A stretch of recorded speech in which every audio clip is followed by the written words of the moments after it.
आदरणीय दर्शकहरू नमस्कार। सदाझैँ आजको शुभ बिहानीमा पनि यहाँलाई हार्दिक स्वागत छ। विश्व हिन्दू युवा सङ्घ अन्तर्राष्ट्रिय समिति र बागमती टेलिभिजनको संयुक्त प्रस्तुति कार्यक्रम ओमकार दर्शनमा हामी विविध विषयमा चर्चा र परिचय गर्छौँ। आज विजयादशमीको टीकाको दिन, अर्थात् आज असत्यमाथि सत्यको विजय प्राप्त गरेको दिनको रूपमा पनि लिने गरिन्छ। महादुर्गा भवानीको विशेष आराधना पछाडिको आज विजयादशमीको टीका। यहाँ देश तथा विदेशमा रहनुहुने समस्त ओमकार परिवारहरू, शुभेच्छुकहरू, त्यसै गरी इष्टमित्र, आफन्तजन, सम्पूर्ण दर्शक महानुभावहरूमा विश्व हिन्दू युवा सङ्घ अन्तर्राष्ट्रिय समितिको तर्फबाट हार्दिक मङ्गलमय शुभकामना टक्राउँदछु।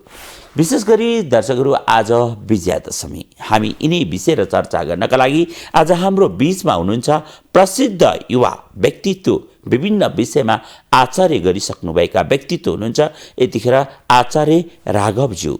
हामी उहाँलाई हार्दिक स्वागत गर्छौँ। गुरुवर, हार्दिक शुभकामनासहित स्वागत छ।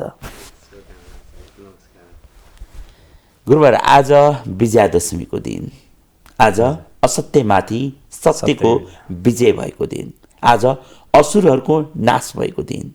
हजुर, आज देवीले शक्ति आर्जनपछि आफ्नो घरमा राखिएको जुन देवीको पूजा आराधना गरेर राखिएको आज जमरा टीका, यसको महत्त्व चाहिँ के छ गुरुवर? आज म यता गएँ।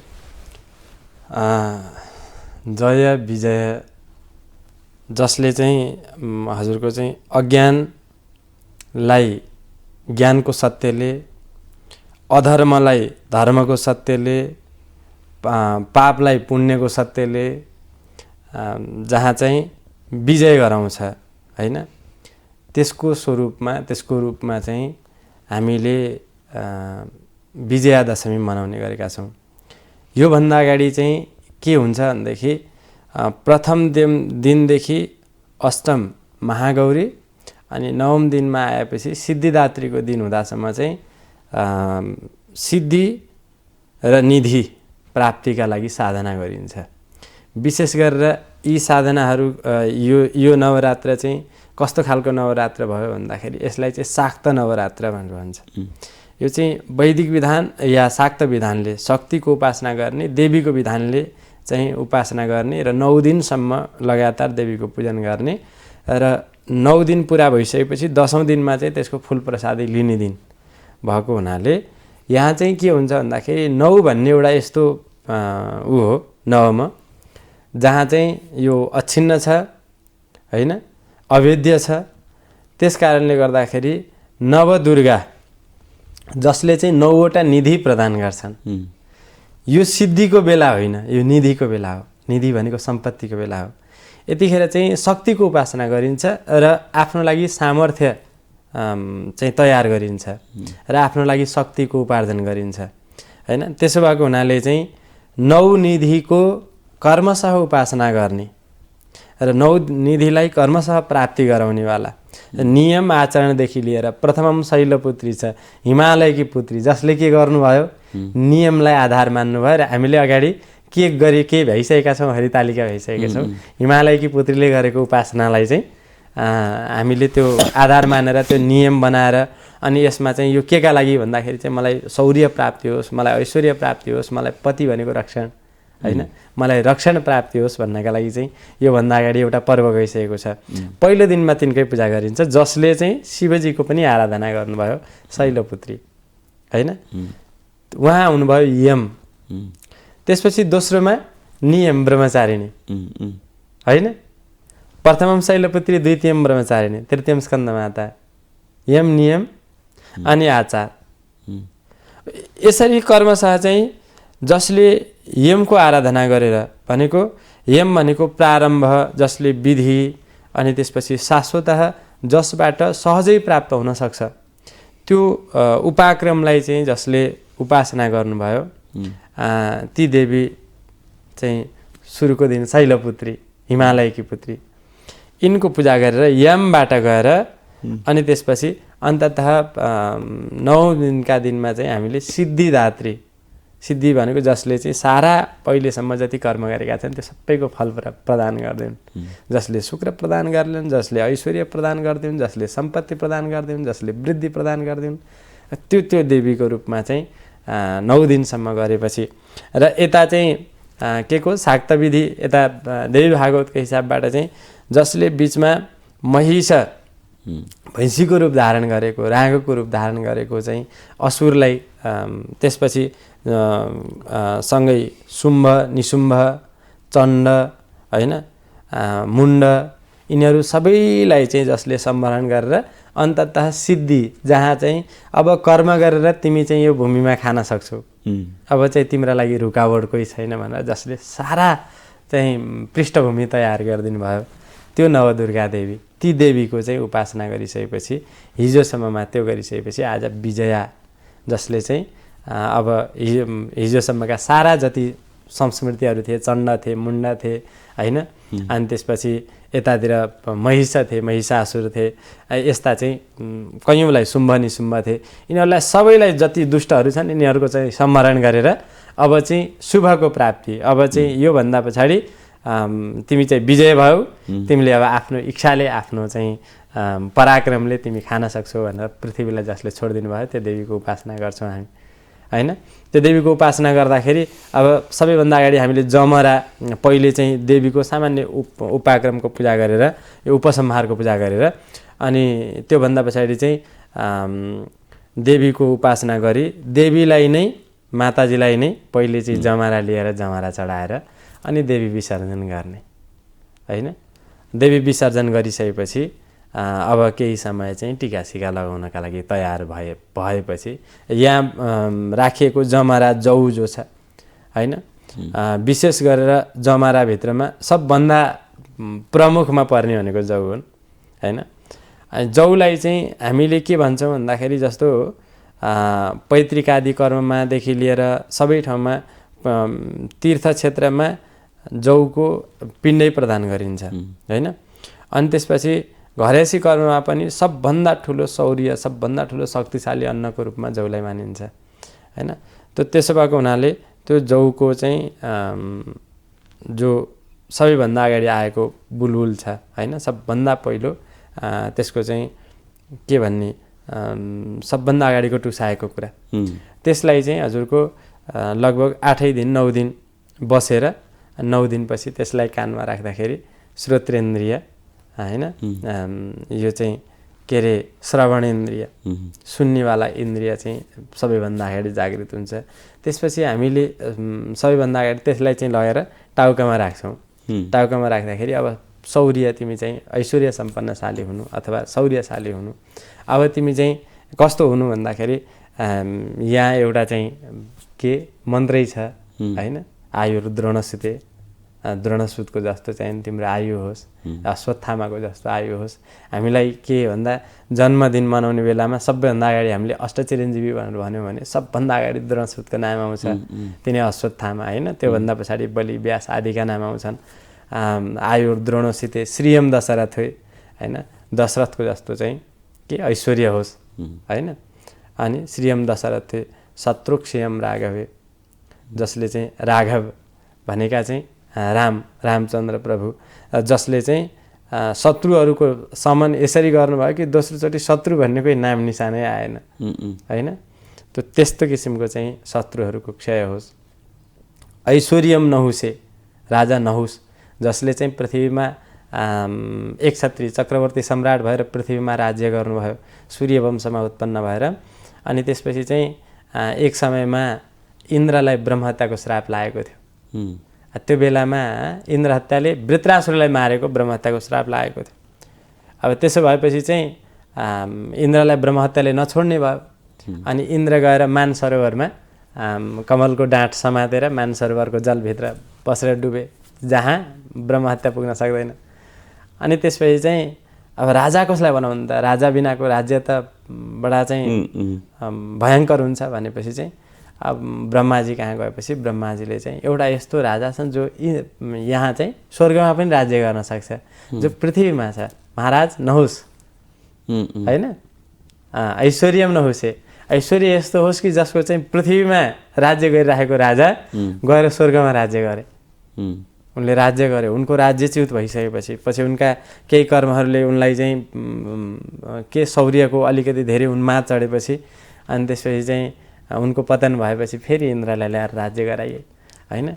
ती महाराज नहोस् जसले चाहिँ पृथ्वीमा राज्य गर्दा गर्दै पनि स्वर्गको राज्य हुने सौभाग्य प्राप्त गरे होइन। ऐश्वर्यम नहुसे गतिश्च पवने, गति कस्तो होस् पवनको जस्तो होस्, वायुको जस्तो होस् होइन। ऐश्वर्यम नहुसे गतिश्च पवने मानम च दुर्योधने, दुर्योधनको जस्तो मान होस् होइन। भगवान् श्रीकृष्णले पनि जसलाई तिमी त दुर्योधन होइन तिमी त सुयोधन हौ भन्नुभयो होइन। मानम च दुर्योधने आयुर्द्रोणसुते श्रियं दशरथे शत्रुघ्नं राघवे ऐश्वर्यं नहुसे गतिश्च पवने मानम च दुर्योधने सत्यम शौर्यम शान्तनवे, शौर्य चाहिँ सन्तनुको जस्तो होस् होइन। सन्तनु का चाहिँ सन्तनु भनेका को हुन् भन्दाखेरि भीष्म पितामहका पिता जसले चाहिँ महाराज सन्तनुको कीर्तिले चाहिँ यत्रो के अरे हस्तिनापुर राज्यमा चाहिँ बडा ठुलो चाहिँ ऊ भएको थियो, मतलब शक्ति आर्जन भएको थियो। यी सारा चाहिँ महाभारतका सारा कुराहरू आउँछन्। शौर्यम सन्तनवे बलम हलधरे होइन। बल कस्तो होस् भन्दाखेरि जसले हल धारण गर्नुभएको छ बलरामको जस्तो बल होस्। शौर्यम सन्तनवे बलम हलधरे सत्यम च कुन्ती सुते, सत्यम च कुन्ती सुते, कुन्ती सुत महाराज युधिष्ठिरको जस्तो चाहिँ सत्यता रहोस्। के जीवनमा चाहिँ युधिष्ठिरले पनि एकचोटि असत्य बोल्नुभयो भन्ने आउँछ कहीँ होइन। त्यो कहाँ भन्दा जब अश्वत्थामालाई चाहिँ अश्वत्थामा युद्धमा थिए महाराज द्रोणाचार्य चाहिँ के अरे युद्धमा तम तयार हुनुहुन्थ्यो। त्यही बेलामा चाहिँ अब यी चाहिँ द्रोणाचार्यलाई परास्त गर्न सक्ने दुईवटा आधार थियो। उहाँको जो चाहिँ भित्र हृदयको एकदम धेरै प्रिय वस्तु छ त्यसको नष्ट हुने, या त चाहिँ सुख र दुःखको दुइटैको चाहिँ तालमेल मिल्यो भने अनि बल्ल उहाँलाई चाहिँ परास्त गर्न सकिन्थ्यो। त्यसको लागि झुट बोलिदिनु भयो होइन। अब त्यसका लागि चाहिँ भगवान्ले के भन्नुभयो भन्दाखेरि पहिला भीमलाई लगेर चाहिँ अश्वत्थामा नाम गरेको हात्तीलाई मार्न लगाउनु भयो होइन। अनि अश्वत्थामा नाम गरेको हात्ती मर्यो। मरिसकेपछि भगवान्ले चाहिँ अश्वत्थामा हत भन्नुहोस् जानुहोस् भनेर चाहिँ युधिष्ठिरलाई पठाउनु भयो। अश्वत्थामा मरेको हो, एउटा अश्वत्थामा नाम गरेको हात्ती मरेको थियो। त यतातिर चाहिँ हर्ष र विस्मात दुइटै हुनु पऱ्यो, विस्मात र हर्ष हुनु पऱ्यो उनलाई। त्यसपछि चाहिँ युधिष्ठिरलाई पठाइयो। युधिष्ठिरलाई पठाएपछि चाहिँ उनले अश्वत्थामा हत भन्नुपर्ने थियो भगवान्को वाणी, तर त्यहाँ चाहिँ के भन्दाखेरि अश्वत्थामा हत भनेर भन्नुभयो। अनि पछाडि गइसकेपछि नरोबा कुञ्जुरोबा भनेर भन्नुभयो होइन। अश्वत्थामा चाहिँ मऱ्यो, अश्वत्थामा नाम गरेको हात्ती मऱ्यो कि मान्छे मऱ्यो मलाई थाहा छैन, अचम्म भयो होइन। अनि त्यसका कारणले गर्दाखेरि चाहिँ युधिष्ठिर जब स्वर्ग जान थाल्नु भएको थियो अनि त्यो बेलामा बाटोमा सबै गए, धराशायी भए। अनि अन्तिममा उहाँको साथमा चाहिँ एउटा कुकुर साथमा गइराखेका थिए। अनि त्यसपछि द्वारमा गइसकेपछि चाहिँ तपाईँ कहाँ जाने, तपाईँ स्वर्ग जाने कि तपाईँ नरक जाने भन्दाखेरि चाहिँ मेरा उहरू चाहिँ के मेरा आफन्तजन, मेरा भाइहरू, मेरा पत्नी कहाँ छन् भन्दाखेरि चाहिँ उनीहरू त नरकमा छन् होइन। म पहिले उहाँहरूको दर्शन गर्छु भनेपछि चाहिँ उनलाई लिएर गए नरकको द्वारमा। नरकको द्वारमा लिइसकेपछि नरकको जान्छ भन्दाखेरि जसले पाप गरेको छ, जसले पञ्चोक र पापा छलछदमा कारेण कुरा र पिशाचा निर्दयास है, जसले चाहिँ पाप गरेका छन्, जसले झुट बोलेका छन्, जसले दुष्कर्म गरेका छन्, ती चाहिँ नरकमा जान्छन् भनेर भनेपछि चाहिँ मैले के पाप गरेको थिएँ त मैले भन्दाखेरि महाराज तपाईँले एकचोटि झुट बोल्नु भएको थियो। के झुट बोलेको थिएँ मैले भनेपछि चाहिँ महाराज अश्वत्थामा हत नरोबा कुञ्जुरोबा भन्दाखेरि त्यो त भगवान् श्रीकृष्णले भन्नुभएको थियो मलाई भनेपछि भगवान् प्रकट हुनुभयो। भगवान्ले भन्नुभयो मैले नरोबा कुञ्जुरोबा भन्नुहोस् भनेको थिएँ, जति मैले भनेको छु त्यति मात्र भन्नुपर्थ्यो होला। यहाँ शास्त्र विधि मुस्त्रित वर्धते काम कारगर होइन। जति मैले भनेको छु त्योभन्दा त्यति मात्रै भने भए भइहाल्थ्यो, पछाडि किन भन्नु पर्यो? यति महत्त्वपूर्ण कथा प्रसङ्ग पनि जोडिदिनु भयो। बडा दशैं के सत्यम शौर्यम सन्तानमे बलम हलधरे सत्यम च कुन्ती सुते विज्ञानम विदुरे भवन्तु भवताम कृतिश्च नारायण। विज्ञानम विशेषेण ज्ञानम विज्ञानम विदुरे होइन। त विदुर जसको चाहिँ के भगवानले दुर्योधनको राज्यमा गएका बेलामा विदुर भन्ने एउटा यस्तो पात्र हुन् जुन पात्रले चाहिँ भगवानको त्यो हस्तिनापुरको राज्य त्यतिखेर जतिखेर कौरवको राज्य थियो त्यो राज्यले राजपरिवारले खुवाउनेवाला जो चाहिँ 24 व्यञ्जन छ होइन 84 व्यञ्जन छ त्यो 84 व्यञ्जनलाई पनि जसले परिकार गरे चाहिँ त्यसलाई जसले छोडेर विदुरकोमा जानुभयो। त्यति प्रिय हुनुहुन्थ्यो। ती विदुरको चाहिँ हामीले विदुर नीति पढ्छौँ होइन। अनि त्यसपछि विदुरले जति चाहिँ हामीलाई ज्ञान दिएका छन्, जति विशेष तरिकाले जीवन जिउने एउटा शैली प्रदान गरेका छन् त्यसलाई विदुर नीति भनेर भन्छ। विदुर नीतिलाई उत्कृष्ट नीतिको रूपमा मानिन्छ जीवनमा। त्यो विज्ञानम विदुरे त्यो ज्ञान त्यो विशिष्ट प्रकारको ज्ञान चाहिँ जस्तो विदुरको होस्, विदुरको जस्तो ज्ञान होस् होइन। विज्ञानम विदुरे भवन्तु भवताम सर हजुरलाई चाहिँ भवन्तु होस् होइन। कृतिश्च नारायण भगवान नारायणको प्रसादले भगवान नारायणको प्रमादले भनेर चाहिँ हामीले के आशीर्वाद प्रदान गर्छौँ। त्यसको रूपमा त्यो सारा चाहिँ कहाँदेखि आयुदेखि लिएर विज्ञानसम्म आयुदेखि लिएर शौर्यसम्म जसले प्रदान गराइदिनुहोस् प्रदानका लागि जसलाई प्रार्थना गरिन्छ त्यो विशेष पर्वको रूपमा हामीले विजया दशमी अर्थात् हाम्रो यो बडा दशैँलाई लिने गरेका छौँ। हाम्रा दुईवटा दशैँ हुन्छन्। यता सामान्यतया दशैँ विशेष गरेर 4वटा हुन्छन्। अब यी तिनलाई नवरात्र भन्छ। नवरात्रमा दुईवटा गुप्त नवरात्र हुन्छ, दुईवटा बाह्य हामीले देखिरहेका नवरात्र हुन्। यो मध्येमा एउटा बडा दशैँ आयो यहाँ होइन। एउटा उहाँ शारदीय नवरात्र भन्छौँ हामी यसलाई। अनि उतातिर फेरि अर्को आउँछ वासन्तिक नवरात्र जसलाई हामी चैते दशैँ भन्छौँ, सानो दशैँ।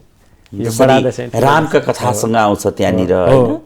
रामको कथा प्रसङ्ग आउँछ, यहाँ असुरका कुराहरू आउँछन् भनेपछि हरेक 3-3 महिनामा दशैँ चाहिँ आउँछ। गुप्त नवरात्रको रूपमा दुईटा दशैँ, अब बाहिरी रूपमा दुईटा दशैँ। दुईटा दशैँमा चाहिँ धुमधाम छ देखिन्छ नै। बाहिरी विभिन्न किसिमका पुहरू पनि हुन्छन्। जस्तो बडा दशैँ हामी अहिले हामी शुक्ल पक्षको बडा दशैँको आज विजया दशमी आज अर्थात् दशैँको दशमी तिथि। हुन त यो वर्ष दशमी तिथि पनि अलिकति दुविधा नै थियो।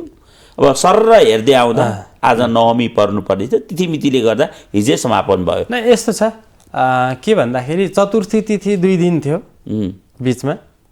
चतुर्थी तिथिले चाहिँ डबल रोल खेलिराखेको थियो। अघिल्लो दिन र पछिल्लो दिन नै चतुर्थी मान्छेमा त्यो नवरथा पुगेको थियो होइन। पुग्यो। अलिकति दुविधा चाहिँ के हो भन्ने थियो। दुविधा थियो। धेरै जसो चाहिँ जति विद्यार्थीहरू हुनुहुन्छ, जति भक्तहरू हुनुहुन्छ उहाँहरूले चाहिँ बिचमा के पनि गर्नुभएको थियो भने जस्तो सप्तमीका दिन षष्ठीका दिन षष्ठी र सप्तमी, सप्तमीका दिन सप्तमी र अष्टमी, अष्टमीका दिन अष्टमी र नवमी, अनि त्यसपछि एकैचोटि दशैँ आयो। त्यो दुविधा थियो होइन यसपालि। जस्तो यो पालि घडी पलाका कुराहरू होलान् होइन। हामीले योभन्दा अगाडि पनि चर्चा गरिसक्यौँ। खैर नेपाल पञ्चाङ्ग निर्णय विकास समितिले नवमीको विषयमा क्लियर भइदिनु पर्थ्यो, अथवा अष्टमी चाहिँ हिजो बिहान 6:36 पछाडि जब महाअष्टमी सकिसकेको थियो। अब तर राष्ट्रपतिज्यू र राजाबाट विभिन्न शक्तिपीठहरूको दर्शन हिजो अष्टमीको दर्शन चाहिँ कतिखेर भयो भन्दा मध्याह्नमा हिजो होइन, मध्याह्नमा दर्शन भयो भनेपछि त्यो दर्शन महानवमीको भयो होइन अथवा महाअष्टमीको भयो। दुविधा यहाँनिर पनि छ। महाअष्टमी त बिहानै समापन भइसक्यो। यदि महानवमीको दर्शन थियो भने पक्कै तलेजो भयो भने राजपरिवार कोही पुग्नु पर्थ्यो कि अथवा राष्ट्रपति स्वयं पो पुग्नु पर्थ्यो कि। त्यहाँनिर पनि पञ्चाङ्ग निर्णायक समितिको यो अन्यलता देखियो हिजो। यो के भन्दाखेरि दैवीय जति आपद विपद आदि कुराहरू भइरहेका छन्, दैवीय प्रकोपहरू हामी जति भोगिरहेका छौँ त्यसको पछाडि के भन्दाखेरि जसले यो सारा संसारको परिचक्र जानेको छ, जसले दैवीय विधि र दैवीय प्रकोप जानेको छ, ती दैवज्ञहरू, दैवज्ञ भनेको ज्योतिषहरू, ती गणकहरूको एउटा मुख्य भूमिका छ दैवीय विपत्ति ल्याइदिनुमा। किनभनेदेखि हामीले जति पनि उपासना, जति पनि विधि ग्राम्य स्वरूपमा, परम्परागत स्वरूपमा मान्दै आएका छौँ, ती परम्परागत कतिपय कुराहरू चाहिँ के छन् भन्दाखेरि विधिसम्मत हुनुपर्छ। जस्तो हामीले गर्नेवाला पुराणमा, ग्रन्थमा, अन्य शास्त्रहरूमा, वेदमा त कुलदेवीको पूजा पनि त यो दिन गर्नुहोस् भनेर छैन नि त, होइन? त्यो हाम्रो परम्परागत एउटा चाहिँ संस्कार हो। त्यो संस्कारलाई यस्तो गराइदिएका छन् कि जसले जो दैवज्ञहरू हुन् अथवा जसलाई चाहिँ हामीले ज्योतिष भन्छौँ, यिनीहरूले चाहिँ कस्तो गराइदिएका छन् भने विधिसम्मत कुनै पनि काम भएको छैन। सप्तमीमा गर्नुपर्ने सप्तमीको जस्तो चाहिँ फुलपाती भित्राउने समय, अनि त्यसपछि त्यो चाहिँ समय निर्क्युल थियो। त्योभन्दा पछाडि सप्तमीमा गर्नुपर्ने, अष्टमीमा गर्नुपर्ने दर्शनको विषयमा चाहिँ सप्तमी समाप्त भइसकेपछि हिजो नवमी लाग्नुभन्दा अगाडि बरु अस्तिको दिउँसोमा अघिल्लो दिने बिहान 6 बजे भन्दा अगाडि नै राष्ट्र प्रमुखले गरेको भए हुन्थ्यो। हिजो जने पूर्णिमामा चाहिँ प्रमुखले जने लाउनु हुन्न भन्नेहरूले यस्ता किसिमका गलत काम हुँदा जो नियमनकारी निकाय भनेर बस्छ, जो नेपाल सरकारको एउटा अङ्गको रूपमा के स्थापित छ, नेपाल पञ्चाङ्ग निर्णय विकास समिति, जसलाई कुनै मानेमा पनि ठिक छ भन्ने अवस्था छैन। किनकि यो गलत भयो। बिहान 6:38 पछाडि लगभग समाप्त भइसक्यो। फेरि महानवमीको कर्म राष्ट्रपतिज्यूले राष्ट्रपति भवनमा गर्नुहुन्छ। उहाँले कन्याहरूलाई पूजन गर्नुभएको कुरो आम आइरहेको छ। नवमीको कर्म पनि गर्नुहुन्छ बिहानै, र फेरि उहाँले अष्टमीको कर्म फर्किनुहुन्छ। उहाँ एक स्टेप अगाडि पनि जानुभयो। त्यो कर्म पनि ब्राह्मणले गरायो होला। फेरि अर्को कर्म फर्काएर उहाँलाई अष्टमीको पूजाआजामा लाँदाखेरि यो दुविधा, यो किसिमको ढङ्गबाट राष्ट्रलाई जने पूर्णिमा प्रमुखलाई हुने होइन, र महाअष्टमीको विधि यो संस्कार हो, परम्परा हो, हाम्रो संस्कृति पनि हो।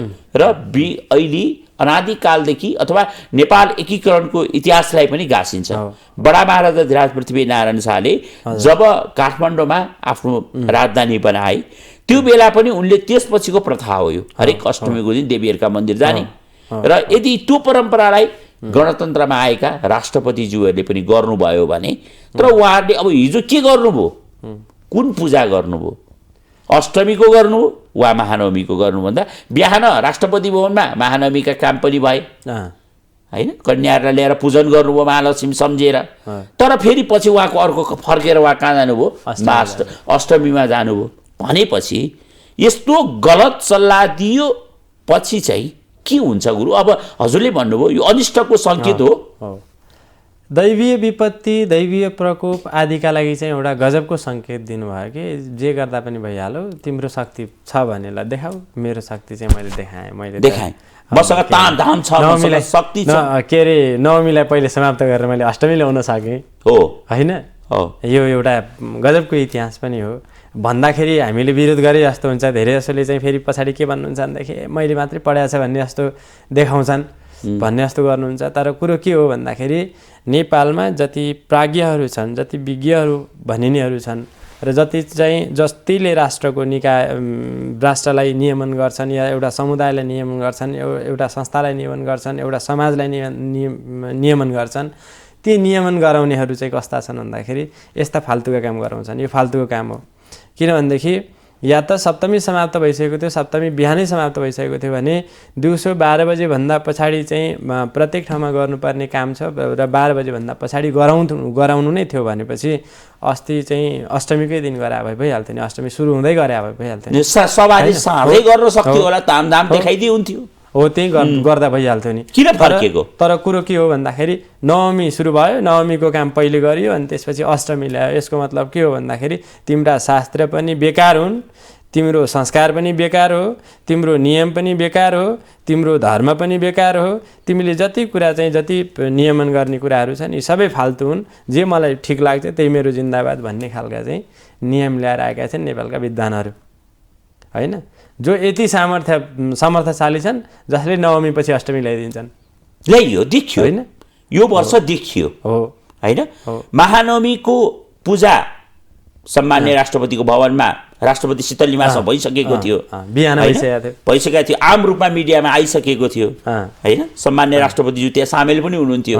भनेपछि फेरि दिउँसो चाहिँ फेरि महाअष्टमी आयो, उहाँले महाअष्टमी कर्म पनि गर्नुभयो दिउँसो। उहाँले हिजोको संस्कार परम्परालाई टेवा दिएको भन्नु होला, अथवा उहाँले मैले यो गरेँ ठुलै काम भयो भन्नुभयो होला। उहाँका सल्लाहकारहरूले त्यस्ता सल्लाह पनि दिए होलान् हैन।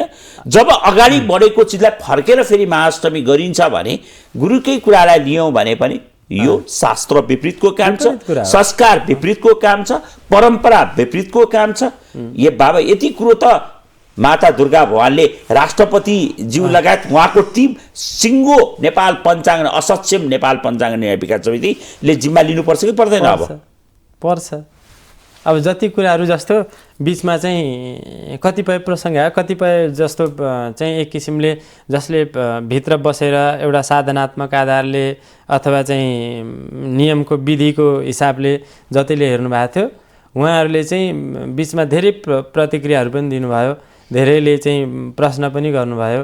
के विषयमा भन्दाखेरि जस्तो गुरु जे कुरा हुनु पर्दैन थियो त्यो यज्ञ भयो, त्यो यज्ञका कारणले नै यत्रो विपत्ति आएको हो नि त। एउटा यस्तो विज्ञ समाज नै छ फेरि, त्यो विज्ञ समाजले नै के भनिदिने गरेको छ भन्दाखेरि पशुपतिमा कोटीहोम हुनु र जसरी भयो त्यो हुनु बेकार थियो, अनि त्यो हुनु चाहिँ शास्त्रीय मर्यादा विपरीत थियो। त्यस कारणले गर्दाखेरि त्यसैको लगत्तै प्लेन क्रस हुनु, अनि त्यसैको फेरि छेउछेउमै हुनु, त्यसैको पर्यावरणसँग मिल्दोजुल्दो गरेर हुनु, र त्यसका चाहिँ कैयौँ उहरू पछि त्यसैका कारकले यति कारणले गर्दाखेरि नेपालमा विपत्ति सुरु हुन्छ भनेर भन्नेहरू पनि थिए, र त्यसै कारणले विपत्ति सुरु भयो भन्ने पनि। मलाई एउटा सम्झना छ, प्राध्यापक डाक्टर जगमान गुरुङज्यूले हजुर जब विमान दुर्घटना भयो उहाँले आकाशको त अब लगभग अर्को एउटा सानो पछि टर्छ पनि भन्नुभएको थियो उहाँले, नभन्दा हेलिकप्टर दुर्घटना भयो उहाँले भन्नु अब सडक त्यो पनि नसोचेको अप्रिय हैन स्थिति आउँछ, पहिरो आउँछ। अनि त्यसो भन्दा मलाई सम्झना थियो भदौ लागिसकेको छ, यो के कुरा गर्नुभएको होला हैन, लगभग वर्षा टरि नै सकेको छ नभन्दै यस्तो दैवी विपत्ति आयो। त्यो दैवी विपत्ति 72 साललाई पनि बिर्साउने गरेर आयो। 72 सालमा त घर भत्किएको थियो, त्यहाँ पाल राखेर पनि बस्न सक्थे अवस्था थियो। तर यो दैवी विपत्तिमा बस्ने ठाउँ नै छैन, जहाँ थात थलोले सबै स्वाहा हैन। नदीभित्र छ थात थलो पनि, कतिपय सहर नै हराए हैन। त्यो सम्झिँदा आज पनि काली लाग्छ हैन।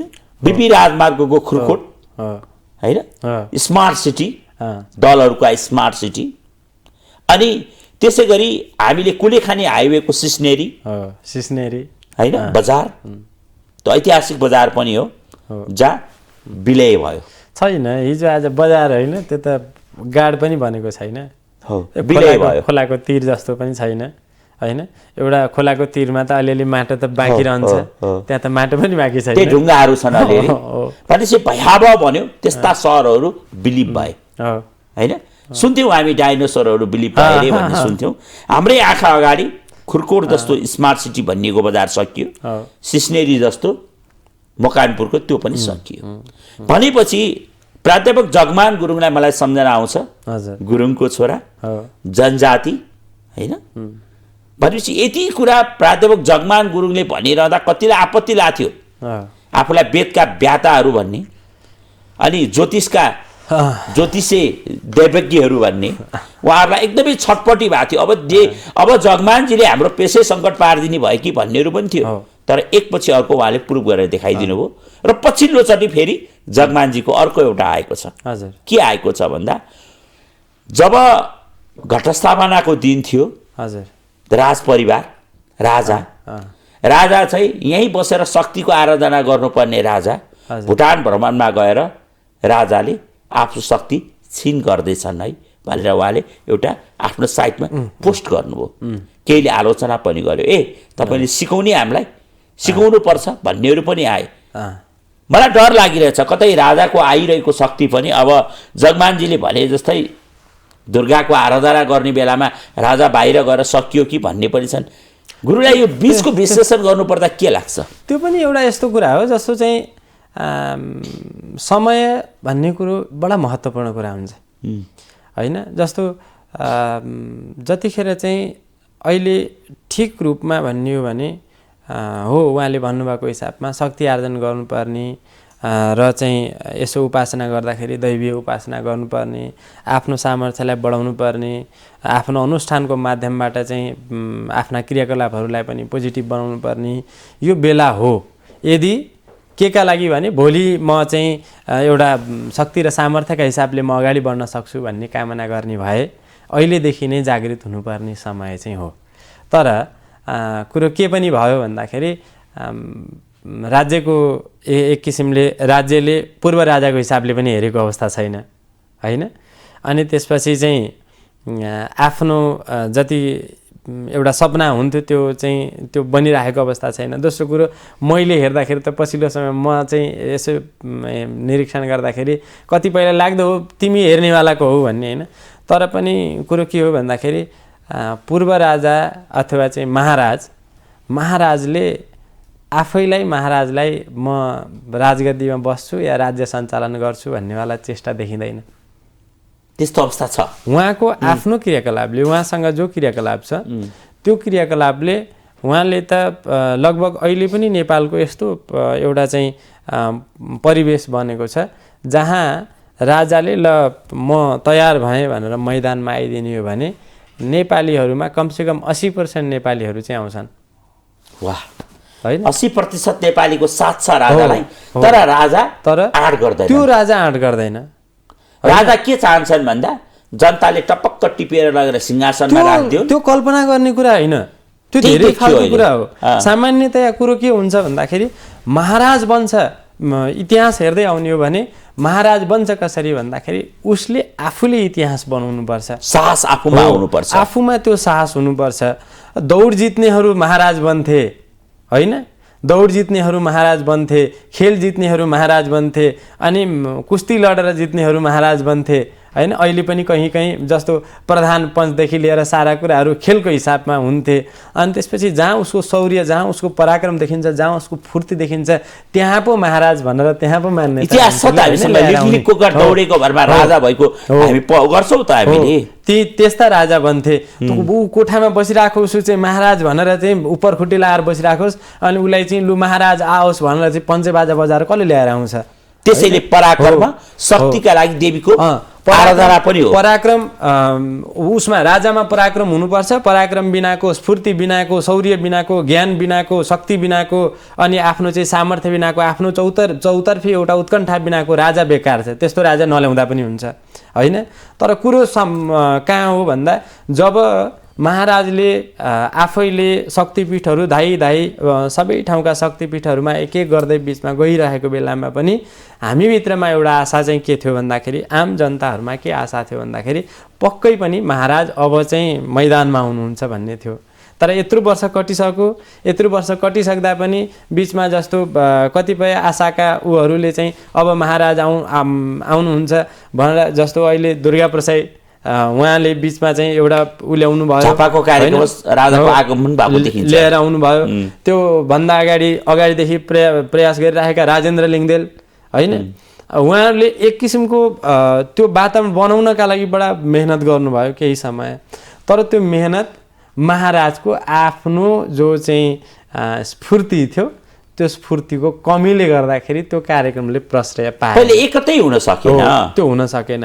अनि यसमा के हो भन्दाखेरि महाराज निश्चेष्ट हुनुहुन्छ, महाराज चेष्टा रहित हुनुहुन्छ।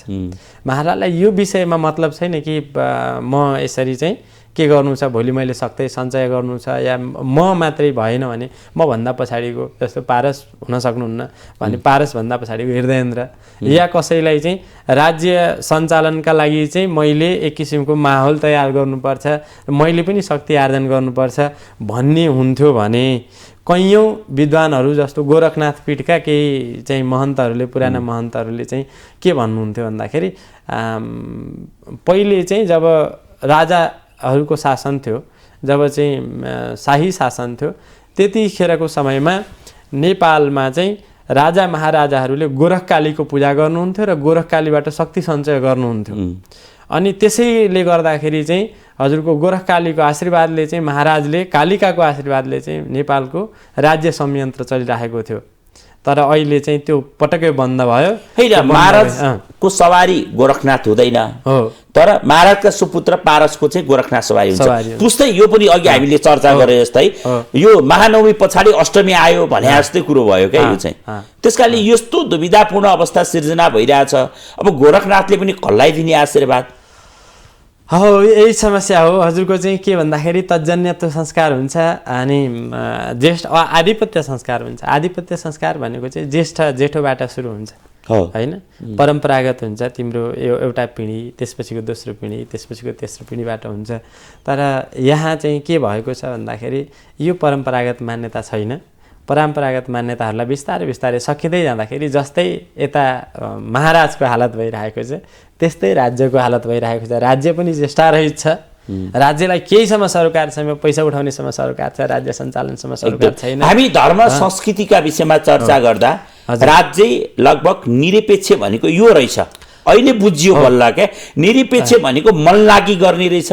निरपेक्ष भनेको संस्कारहीन अवस्थामा लाँदा भइदो रहेछ। निरपेक्ष भनेको यिनलाई आफ्नो किसिमको व्याख्या गर्ने, तन मन अथवा यिनले अब धन मात्र आर्जन गर्ने, यिनका अरू कुनै चिज भएन भने निरपेक्षको अर्थ बल्ल बुझिँदैछ। यसो हेर्दा भन्नुहुन्छ सनातनदेखि मान्दै आएको धर्म संस्कृति संस्कार मान्नलाई कसले पो रोकेको छ भन्नेहरू पनि छन्।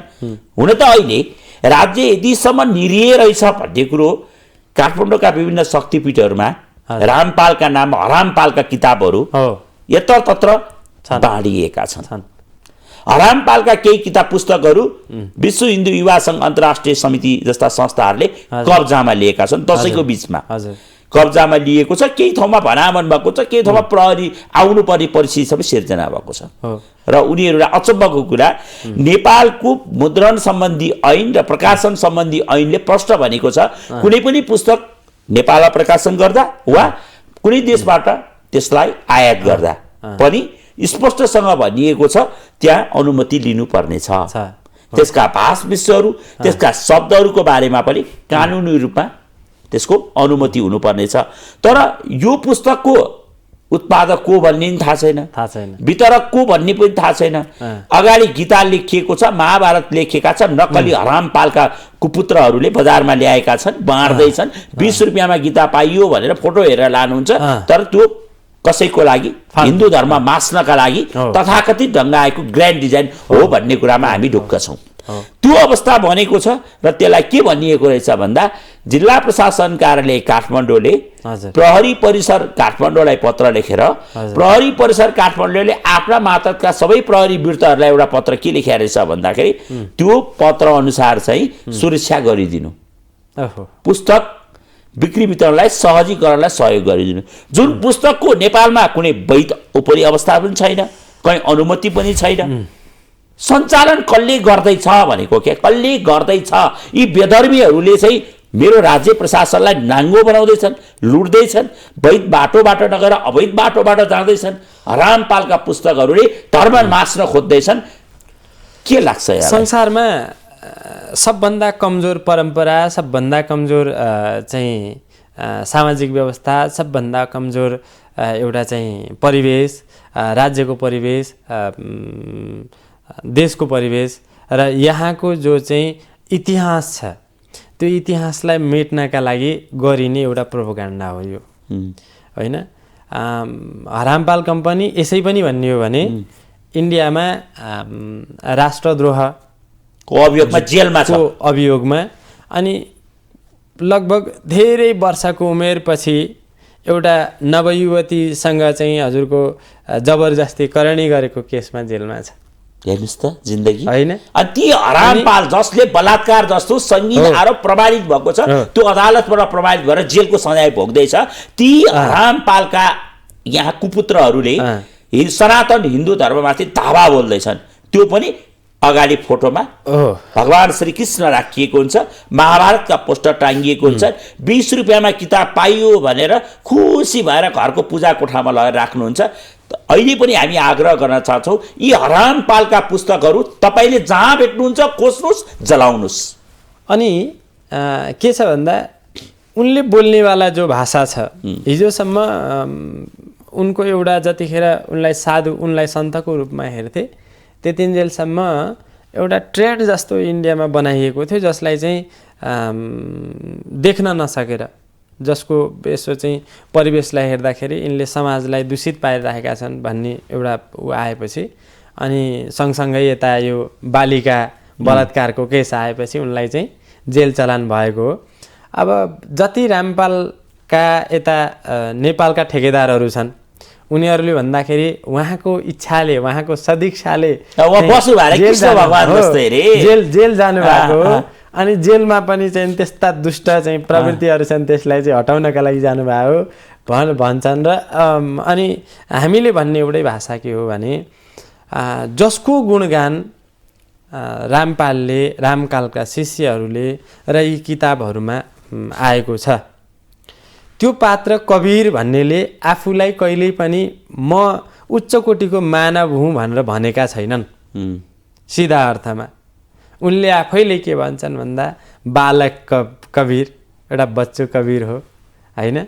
अनि प्राय जसो ठाउँमा उनले चाहिँ आफूलाई म मनुष्य हुन लायक कसरी भन्ने म सन्त बन्न लायक कसरी भन्ने कैयौँ प्रार्थनाहरू कवीरले आफ्ना कुराहरूमा चाहिँ म सन्त बन्न लायक बन्न सकूँ परमात्मासँग प्रार्थना गरेका छन्। तर यो पुस्तकमा त श्राद्ध गर्नु पर्दैन मन्दिर जानु पर्दैन अथवा सबै भनेको चाहिँ मेरुदण्ड बिच्छे एउटा बिच्छे देखाइएर ब्रह्मा विष्णु महेश्वर भनेको चाहिँ हाँगा हुन् म चाहिँ रामपाल भनेको चाहिँ म भगवान हुँ। अब यी चाहिँ कुरा के हुन् भन्दाखेरि समाजलाई वास्तवमा त्यही अघि भन्दै थिएँ म संस्कार परम्परा यति धेरै चाहिँ कस्तो बनेको छ निरपेक्ष बनेको छ। अहिले राष्ट्रलाई चाहिँ धर्मनिरपेक्ष भनेर भनेको छ।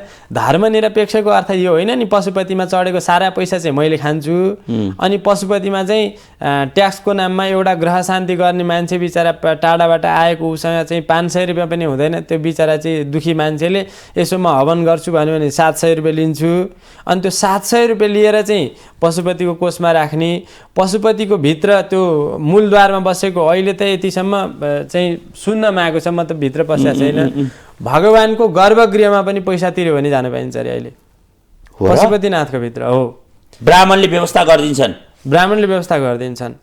त्यो पशुपति भित्रको ब्राह्मणहरू जो थिए यसमा निमित्त सदस्य राजु कुमार खत्री राजु कुमार खत्रीले ब्राह्मणलाई निषेधित केही क्षेत्रहरू गरेर बाहिर पठाइएको थियो उहाँको खुबै विरोध भएको थियो। हजुर र अहिले फेरि ती मौलाएका छन् तिनीहरू सलबलाएका छन् तिनले अब फेरि गर्भगिरेका नाममा ठगी पर्दो छ।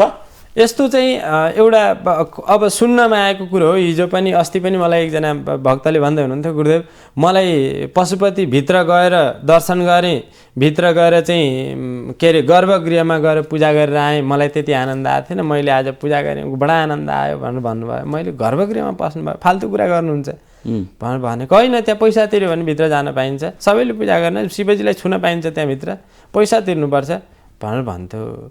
भनेपछि यो गम्भीर विषय हो यो कहाँ हो कसरी हो अनुसन्धानको विषय भन्नुपर्छ किनकि यो सुनिएको मात्र होइन। यदि पशुपतिनाथलाई देखाएर ब्राह्मणका नाममा लुट मच्किरहेको छ भने पशुपति क्षेत्र विकास कोषले गम्भीर ध्यान आकृष्ट होस्। हो यस्तो तरिकाले चाहिँ हजुरको के भन्दाखेरि बिस्तारै बिस्तारै चाहिँ राष्ट्र धर्मनिरपेक्ष भनेको छ तर समस्या कहाँनिर छ भन्दाखेरि पशुपतिको नाममा पशुपतिमा भक्त आएका पशुपतिमा जति दुखी आएका छन् इन्डियन मान्छे त देख्नै हुन्न पशुपतिमा लुटेर बसेका छन् छुट्टै अनि त्यसपछि यो सारा गरेर चाहिँ पैसा जम्मा गर्छ। एउटा मान्छेले सानो चाहिँ हवन गर्न खोज्यो भने त्यसको 600-700 रुपियाँ काट्छ 600-700 रुपियाँ काटेर जम्मा गर्छ अनि त्यो चाहिँ राज्यले लैजान्छ। पशुपतिभित्रमा भएका ब्राह्मणहरूले तथा नाम गाली गरेको छ त्यहाँभित्र बसेको त्यो एउटा सेक्युरिटी एउटा पशुपतिमा बसेको एउटा सेक्युरिटीले मुख छाडेर आमाको गाली गर्छ के को गाली गर्छ अनि त्यसलाई चाहिँ सिकाउनु पर्दैन त्यो चाहिँ मन्दिर होइन। नैतिक शिक्षा आचरण व्यवहार हुनुपर्छ ब्राह्मणदेखि सुरक्षासम्म सुरक्षादेखि त्यसको जिम्मेवार भन्नेहरूले पनि यतिसम्म फाल्तु काम गर्छ पशुपतिमा मान्छेहरूले भने एकजना भक्त आएर चाहिँ यसो केही टोकरी लिएर गएको छ भने त्यो गेटभन्दा तलै आउने बित्तिकै म दर्शन गराइदिन्छु म चढाइदिन्छु भित्र भनेर लिएर जान्छ टोकरी माथि लिएर जान्छ माथि छुँदैन त्यो फर्केर ल्याएर शङ्कराचार्यको मन्दिर पुगेपछि त्यो कुनै पनि तीर्थयात्री भारतीय तीर्थयात्री लगायत विदेशबाट आएका हिन्दूहरूले त्यसपछि सुरु हुन्छ त्यहाँ लेनदेनको हो। कुरा। अनि अर्को कुरो अहिले चाहिँ कस्तो भइरहेछ भने म सबैलाई भन्छु यो चाहिँ कस्तो भने नेपालमा पछिल्लो समय जस्तो सहर बजारमा मन्दिरहरूका छेउहरूमा मलाई आफूलाई ब्राह्मण भन्न लाज लाग्छ। सिधा कुरो, किनभने ब्राह्मण भनेको यस्तो हो जसले संस्कार गर्छ, जसले चाहिँ पूजा विधि होस् या उपासना विधि होस् या जुनसुकै विधिबाट पनि उसको दुःख कष्ट हरण गर्नेवाला एउटा जो पात्र छ, त्यो पात्र चाहिँ पशुपतिको एरियामा चाहिँ त्यो ब्राह्मणले कस्तो काम गरिरहेको छ भने रोडको पिङ्गला स्थानको छेउसम्म रोडमा पुगेर चाहिँ तिम्रो श्राद्ध गर्नुपर्ने हो, ब्राह्मण चाहियो भनेर भिख माग्दै हिँडिरहेछ। त्यसलाई भिख मागेको भन्छ होइन। अपमान हुन्छ, मेरो अपमान भयो भन्ने हुन्छ भने केस गरे पनि हुन्छ, जे गरे पनि हुन्छ। मैले चाहिँ त्यो कुरा कसरी सहन सक्दिनँ भने म एउटा स्कुटीमा आइरहेको छु, त्यहाँभित्र आइरहेको छु, लगभग त्यो चाहिँ पिङ्गला स्थानको त्यो गेटबाट, दक्षिण गेटबाट यहाँ बाइक राख्ने ठाउँसम्म मलाई 25 जना ब्राह्मणले पुछेका छन्। ती ब्राह्मण होइनन् जसलाई चाहिँ मन्त्र पढ्न आउँदैन, जसलाई त्यहाँनिर देवता पितृव्यस भन्नुहोस् त भनेर भन्दाखेरि एकजनालाई आएन, उनीहरूलाई केही पनि आउँदैन। तर कुरो के हो भन्दाखेरि अहिले चाहिँ पशुपतिमा एउटा यस्तो देखिरहेको छ, ब्राह्मण भन्ने जात चाहिँ भिखारी हो भन्ने कुरा देखिरहेको छ। एकदमै गुरु, अन्त्यमा छौँ हामी। आज बडा दशैंको दिन उहाँहरूलाई पनि दुर्गा भगवानले सद्बुद्धि देउन् र सत्कर्ममा लाग्ने प्रेरणा देउन्। हामी अन्त्यमा छौँ। आज टीका लगाउँदाको त्यो आशीर्वचन राखेर बिट मार्न चाहन्छौँ। हामीले पुरुषहरूलाई चाहिँ वास्तवमा पुरुष र स्त्री भन्नुमा यहाँ केही फरक छैन, तर मन्त्रमा फरक के पारिदिनु भएको छ भने स्त्रीलाई चाहिँ देवीको नामबाट टीका लगाइन्छ। जस्तो स्त्रीलाई टीका लगाउने बेलामा जयन्ती मङ्गला काली भद्रकाली कपालिनी दुर्गा क्षेमाम शिवाधात्री स्वाहा स्वधा नमोस्तुते भनेर देवीकै नामहरू हुन्। जयन्ती मङ्गला काली भद्रकाली कपालिनी दुर्गा क्षमा शिवाधात्री स्वाहा स्वधा यी सबै देवीका हुन्। अनि पुरुषका लागि चाहिँ आयुर द्रोणसिते श्रियम दशरथे शत्रुक्षयम राघवे ऐश्वर्यम नहुषे गतिस्स पवने मानम च दुर्योधने शौर्यम सन्तनवे बलम हलदरे सत्यम च कुन्ती सुते विज्ञानम विदुरे भवन्तु भवताम कृतिस्स नारायणे टीका लगाइन्छ। जयतु। अन्त्यमा के छ भन्नु? सम्पूर्ण नेपाली तथा सम्पूर्ण वैदिक सनातन धर्ममा आस्था गर्नुहुने नेपाली गैर नेपाली नेपालमा बास गर्नुहुने या बाह्य बास गर्नुहुने सम्पूर्णलाई हाम्रा लागि यो बडा दशैं हो। बडा दशैं सबैभन्दा बडो हुन्छ, त्यसकारणले यो बडा दशैंको सम्पूर्णमा सुख शान्ति समृद्धि सुस्वास्थ्य दीर्घायुको कामना सहित सम्पूर्णमा हार्दिक मङ्गलमय शुभकामना। जयतु। समयको लागि यहाँलाई पनि धन्यवाद। आदरणीय दर्शकहरू, आज विजया दशमीको दिन, आज माता नवदुर्गा भगवतीले तपाईँ हामी सम्पूर्णलाई पक्कै आफूले इच्छाएको आफूले चाहेको हरेक चिजहरू पुरा गरिदिउन्, यो हाम्रो हार्दिक शुभकामना र प्रार्थना पनि छ। विशेष गरी यतिखेर राष्ट्रिय दैवी विपत्तिको समय छ। धेरै नेपालीका घरमा चुलो बलेको छैन। धेरै नेपालीले गाँस बाँस र यतिखेर एक सरो आङ ढाक्न आफूलाई लुगाको खोजीमा हुनुहुन्छ। तपाईँ अथवा सहरमा हुनुहुन्छ अथवा आफ्नो जन्मस्थानमा पुग्नु भएको छ अथवा यथास्थान जहाँ हुनुहुन्छ त्यहाँबाट कम्तीमा एक छाक कटाएर एक सरो लुगो कम लगाएर भए पनि ती सबै नेपालीको आङमा कपडा पुगोस् र एक छाक मिठो खाना पाउने वातावरण बनियोस्। यो वातावरण सिर्जना गरेर दशैं मनाउनुहोस्। हाम्रो पनि शुभकामना। फेरि पनि यहाँलाई बडा दशैंको हार्दिक मङ्गलमय शुभकामना। हस् त, यो यति भन्दै भोलि बिहान यही समय भेट्ने बाचत अहिलेका लागि भने कार्यक्रमबाट आजका अतिथि आचार्य राघवज्यूसँगै म पनि बिदा हुन चाहन्छु। ओम नमः शिवाय।